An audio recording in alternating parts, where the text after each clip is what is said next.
The Bihar teachers history makers group द्वारा कोविड-19 में शिक्षा के हालत को विद्यालय से मोबाइल तक पहुंचाने की सराहनीय चेष्टा की गई है। इसके लिए इस ग्रुप में जुड़े सभी शिक्षकों को मेरा अभिनंदन वंदन तथा छात्रों को शुभकामनाएं, शुभ प्यार।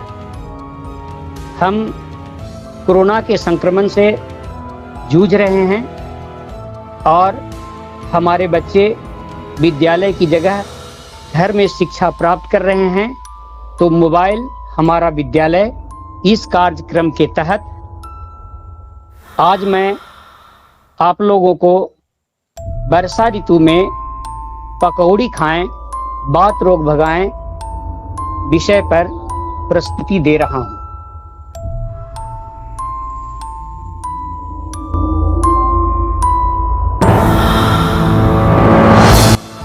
व्यवस्था के अनुसार 21 जून को हमारे देश में मानसून का प्रवेश हो जाता है।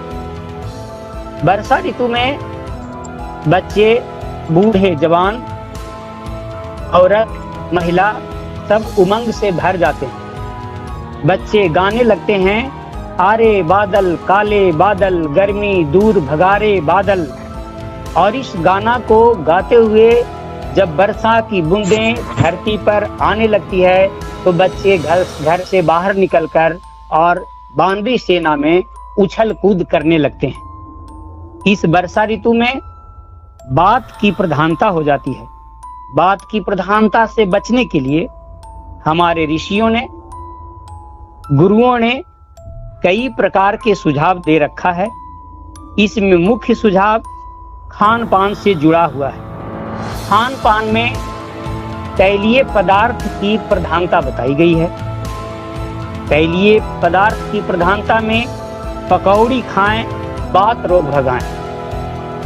पकौड़ी खाना इसलिए जरूरी है कि जब वर्षा ऋतु का आगमन होता है तो पर्यावरण के तापमान में 15 से 20 डिग्री तक अचानक गिरावट आ जाता है। इस गिरावट से हम पूरे पर्यावरण को तो नियंत्रण में नहीं ला सकते, लेकिन अपने शरीर को नियंत्रण में ला सकते हैं।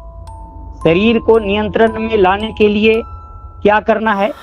शरीर को नियंत्रण में लाने के लिए पकौड़ी खाना है। पकौड़ी खाना है,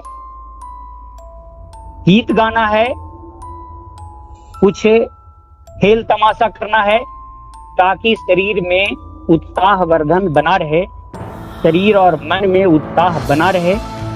तभी हम बात रोग पर नियंत्रण प्राप्त कर सकते हैं। तो चलें, पकौड़ी खाएं तो कैसे, बनाएं तो कैसे।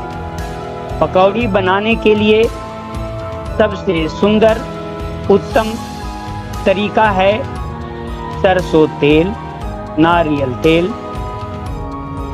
अथवा घी में ही पकौड़े बनाएं। रिफाइन में कभी पकौड़े नहीं बनाएं। रिफाइन में चिकनाई नहीं होती है और जब तक चिकनाई नहीं होगा वो बात रोग से रोकथाम नहीं होगा। तो हम पकौड़ी खाएं, घर में बनाएं। पोई, गुलाबा साग, चना, पनीर,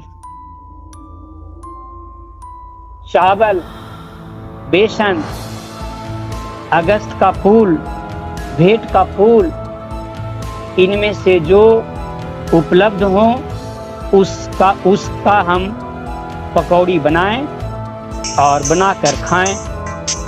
पकौड़ा जब भी खाएं गर्मा गर्म खाएं और पकौड़ा खाने के तुरंत बाद ठंडा पानी बिल्कुल ना पिए। पकौड़ा खाने के बाद गर्म पानी या कोई पेय लें तो ज़्यादा बढ़िया। पकौड़ा प्याज का ना बनाएं। प्याज का पकौड़ा बात रोग को बढ़ाता है। वर्षा ऋतु में हम कुछ भय के वातावरण में रहते हैं, बिजली ठनकने लगती है, भादों में अंधेरिया बढ़ जाता है, सांप बिच्छू का भी कभी कभी आगमन हो जाता है।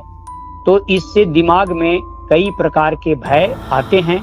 पहले तो इन दिनों में और तरह की भी बातें होती थी, और तरह की बातें होती थी जिनमें मुख्य बात होती थी कि बाढ़ आ सकता है। तो इस ख्याल से हम लोग रात्रि में जागरण भी करते थे और गीत गाते थे, कजरी गाते थे। जब कभी कोई रोपा भी शुरू होता था तो उसमें गाने की व्यवस्था थी। तो इस गाना के पीछे वैज्ञानिक राज है कि अपने शरीर और दिमाग को उत्साहित रखें। शरीर और दिमाग जब उत्साहित रहेगा तो आप में बात रोग नहीं आएगा। ये जब वर्षा आए पकौड़ी खाएं, बात लोग भगाएं, यह संदेश मैं the Bihar teachers history makers group के माध्यम से तमाम छात्रों, शिक्षकों, अभिभावकों को देना चाहता हूं। और एक बार पुनः उन शिक्षकों को बधाई जो मोबाइल के माध्यम से छात्रों से जुड़कर शिक्षा को निर्बाध गति से छात्रों तक पहुंचा रहे हैं, सबसे जुड़ाव बनाए हुए हैं। इसलिए the Bihar teachers history makers group के साथियों को, शिक्षकों को, छात्रों को बहुत बहुत आभार, धन्यवाद।